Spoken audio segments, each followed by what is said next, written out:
CMR shopping mall మన BHEL circle లో మార్చి 20న energetic star Ram Pothineni గారిచే గొప్ప ప్రారంభం.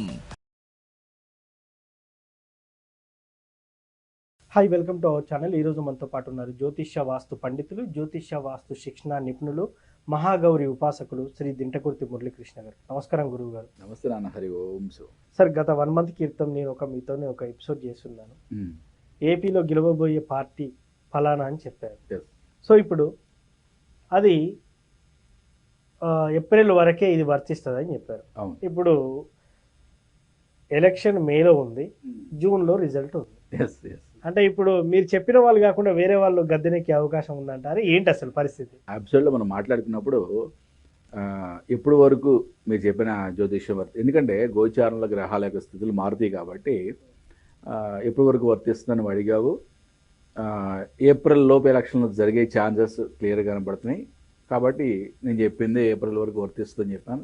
నెక్స్ట్ ఏదైనా మార్పు ఉంటే కనుక, డేట్ మార్పు ఉంటే మనం మళ్ళీ మాట్లాడుకుందామని క్లియర్గా మాట్లాడుకున్నాం. ఓకే, ఇంకొకసారి మరి ఎలక్షన్ డేట్ ఏమో మేలో ఉంది, రిజల్ట్ డేట్ జూన్లో ఉంది.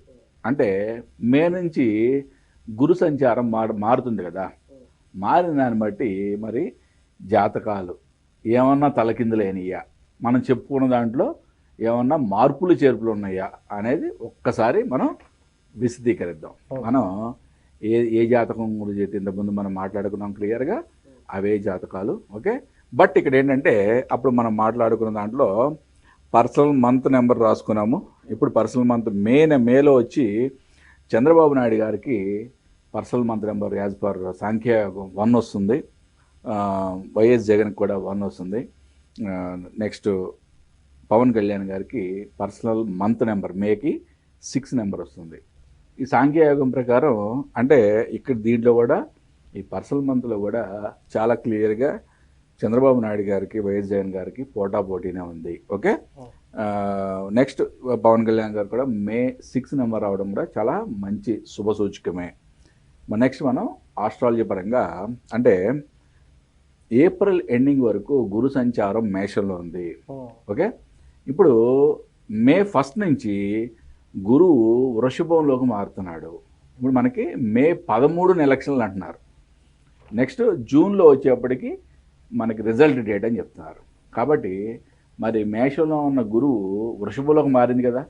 మరి వీళ్ళ యొక్క ముగ్గురు జాతకాలు ఒక్కసారి ఈ గురు బలం ఏ విధంగా పెరిగిందా తగ్గిందా, అంటే ఫైనల్గా రిజల్ట్ ఏ విధంగా రాబోతుంది అంటే మనం చెప్పుకున్న ఇంతకుముందు మనం మాట్లాడుకున్న దాంట్లో ఏమన్నా మార్పులు చేర్పులు చేసుకోవాల్సిన అవసరం ఉందో ఒకసారి మనం డిస్కస్ చేసుకుందాం. ఇక్కడ చంద్రబాబు నాయుడు గారి జాతకంలో గోచార గురువు జన్మ చంద్రుడి మీదకి రావటం, గజకేసరి యోగం. ఓకే, నెక్స్ట్ ఇక్కడ రాహు మీద రాహు ఇంకా ఆయనకి ప్రత్యర్థులు నిలబడలేకపోవటం. ఓకే, అది ఆల్రెడీ ఇంకా ఉంది, ఇంకా యోగం అనేది నెక్స్ట్ ఇయర్ వరకు కూడా ఉంది. కాబట్టి ఈ రెండు కూడా యోగకారకంగానే చెప్పచ్చు. శని రాహులు కూడా చాలా బలంగానే ఉన్నారు ఈయనకి. ఓకే, నెక్స్ట్ వైఎస్ జగన్ గారు. వైఎస్ జగన్ గారికి జన్మ శని మీద గురువు యొక్క సంచారం ఏర్పడుతుంది. అంటే ఇది ఒక మంచి శుభ సూచకం. బట్ శని రాహుల యొక్క కలయిక ఇంపార్టెంట్. మనకి రవి బుధులు, శని రాహులు. రవి బుధులు అనేవి మనకి పాత రాజకీయాలకి, కొత్త రాజకీయాలకి అంటే కుళ్ళు రాజకీయాలకి ఏమో రాహువు శని ఇంపార్టెంట్. ఓకే, ఏ బలాలు ఏ విధంగా ఉన్నాయో చూద్దాం ఒకసారి. రాహువు శని వచ్చేప్పటికి 1, 2, 3, 4, 5, 6 షష్టాష్టకం ఏర్పడి, అంటే 5వ స్థానంలో ఉన్న గురువు 6వ స్థానంలోకి వెళ్తాం అనేది వైఎస్ జగన్ గారికి అంటే పాత జాతకం కన్నా ఇప్పుడు ఇంకా కొంచెం బలం తగ్గింది అని చెప్పచ్చు. ఓకే, నెక్స్ట్ పవన్ కళ్యాణ్ గారిది ఈ జాతకంలో చూద్దాం. ఈయనకి జన్మ శని మీదకి గురు సంచారం ఏర్పడింది. జన్మ రాహువుకి జన్మ శనికి ఆల్రెడీ సంబంధం ఉంది. జన్మ రాహువుకి జన్మ చంద్రుడికి గురువుకి ఇప్పుడు ఏర్పడబోతుంది. జన్మ కుజుడికి గురువుకి సంబంధం ఏర్పడబోతుంది. ఈయనకి ఇంతకుముందు మనం మాట్లాడుకున్న దానికన్నా ఇంకా అద్భుతమైన జాతకం బలం పెరగబోతుంది. అంటే మనం ఇంతకుముందు మాట్లాడుకున్నది ఈ తెలుగుదేశం పార్టీ అండ్ జనసేన కూటమి గెలవడం ఖాయం, నల్లేరు మీద నడక అని చెప్పుకున్నాం.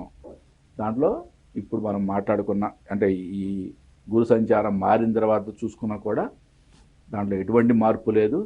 ఇంకా లోతుగా చెప్పాలంటే వైఎస్ జగన్ గారి జాతకం ఇంతకుముందు మనం మాట్లాడుకున్న దానికన్నా ఇంకా కొంచెం వీక్ అయిందని చెప్పచ్చు. అంటే ఫైనల్గా కూటమి అనేది గెలుపు తథ్యం. సార్ ఇప్పుడు ఇవన్నీ చెప్పారు, బాగానే ఉంది. వీటన్నిటికీ ఒక పరిహారం కూడా ఉంటుంది. అంటే ఇప్పుడు మనం అనుకున్న పని జరగట్లేదు అని తెలిసినప్పుడు దానికి ఒక రెమెడీ అయితే ఉంటుంది. ఎగ్జాక్ట్లీ. సో దీనికి పరిహారంగా ఆపోజిషన్ పార్టీ కావచ్చు, లేకపోతే ఇప్పుడు పుంజుకునే పార్టీలు కావచ్చు, ఏం చేస్తే వీళ్ళకి బెనిఫిట్స్ జరిగే అవకాశం? ఒకటి ఎట్లా అంటే జాతకంలో యోగం ఉన్నప్పుడు మనం ఎటువంటి హోమాలు, యజ్ఞాలు, యాగాలు చేస్తే వాటి యొక్క ప్రభావం చాలా ఎక్కువగా చూపిస్తుంది. జాతకంలో యోగమే లేనప్పుడు నువ్వు ఏం చేసినా పనికిరాదు. ఓకే, ఇది ఎవరైనా ఒప్పుకోవాల్సిన విషయం. ఇక్కడ ఏంటంటే ఇప్పుడు నీకు నాకు పోటీ అనుకుందాం. ఓకే, నీ జాతకంలో నా జాతకం చాలా పోటాపోటీగా ఉన్నాయి, బలాబలాలు. బట్ నేను గెలుస్తానని చెప్పి నా జాతకం చెప్తుంది. అంటే పోటాపోటీగా ఉన్నాయి, చాలా వేరియేషన్ లేదు. అప్పుడు నువ్వు తాంత్రికులను పిలుచుకున్నావో, మాంత్రికులను పిలుచుకున్నావో, రాజశ్యామల యాగం చేసావో, లేకపోతే వామాచారంలో ఇంకేదైనా పూజలు చేసావో చేస్తే 100% నువ్వే గెలుస్తావు. ఓకే, ఎందుకంటే నీకు నాకు యోగాలు చాలా పోటాపోటీగా ఉన్నాయి. ఓకే, పోటాపోటీగా ఉన్నాయి కాబట్టి నీకు దైవబలం ఇంకా పెరిగింది. 100% నువ్వు గెలుస్తావు. ఇది ఎవ్వరు కొట్టిపడేయడానికి లేదు. ఓకే, మరీ చెప్తున్నా, నీ జాతకంలో యోగాలే లేవు. మనందరం పోటీ చేస్తున్నాం. నీ జాతకానికి నా జాతకానికి, నక్కకి నాగలోగానికి ఉన్న తేడా ఉంది. నువ్వు ఏం చేసినా కాదు, అంతేనా? ఇది ఫైనల్. ఓకే, నువ్వు ఏం చేసినా అది కొంతవరకు ఉపయోగపడేదే. కానీ జాతకంలోనే యోగం లేకుండా నేనేదో రాజశ్యామల యాగం చేస్తా, లేకపోతే నేనేదో వామాచారంలో చేస్తా, అది ఉపయోగకారం కాదు కదా, ఉపయోగకారి కాదు. ఇప్పుడు కేసీఆర్ గారు ఓకే, ఆయన ఫస్ట్ ఎలక్షన్ జరగకముందు రాజశ్యామలో చేశారు, ఎలక్షన్లో గెలిచి ముఖ్యమంత్రి అయిన తర్వాత రాజశ్యామలో చేశారు, మొన్న ఎలక్షన్ ముందు రాజశ్యామలో చేశారు. మరి ఎందుకు గెలవలే? మొన్న ఎందుకు గెలవలేదు కూడా మనం మాట్లాడుకున్నాం. ఓకే, అక్కడ భక్తి లోపించి ఉండొచ్చు, అది ఆయన డిసైడ్ చేయాలి. ఆయన అక్కడ చేసే దాంట్లో భక్తి లోపించి ఉండొచ్చు. రెండోది యోగాలు కూడా అక్కడ గోచారంలో యోగాలు కూడా చాలా తగ్గినాయి కదా ఆయనకి.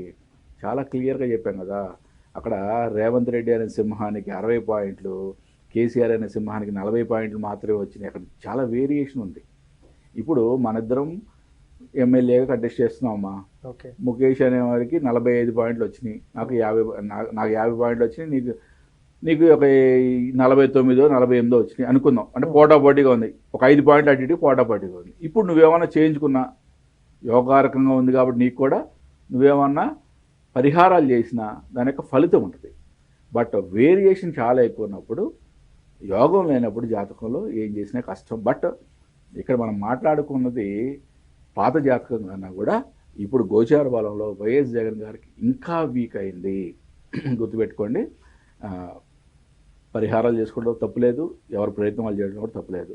Okay, but as per my knowledge, నాకు ఈ అమ్మ ఇచ్చిన నా యొక్క జ్ఞానాన్ని, నా యొక్క పరిధిని నేను ఆలోచించి చెప్పేది ఏంటంటే అది ఎంతవరకు ఉపయోగపడుద్ది అనేది ఇక్కడ యోగాలు అయితే అంత అద్భుతమైన యోగాలు కనిపించట్లేదు. ఓకే సార్, మొత్తానికి మనం దీని ప్రకారం చూసుకున్నట్టయితే కూటమికి అవకాశం ఎక్కువ ఉంది. అవకాశం ఎక్కువ కదా నాన్న, నల్లేరు మీద నడక అని చెప్తున్నారు. సో ఇప్పుడున్న ముఖ్యమంత్రి జాతకం కొంచెం వీక్ ఉంది, అది నెక్స్ట్ అవకాశం లేదని చెప్తున్నారు. చూద్దాం సార్, ఎట్టగేలకు జూన్లో రిజల్ట్ వస్తుంది, ఆ ఫలితాన్ని ఆధారంగా చేసుకొని ఎవరు గెలుస్తారని చూద్దాం. Thank you. నమస్తే, హరివంశ్.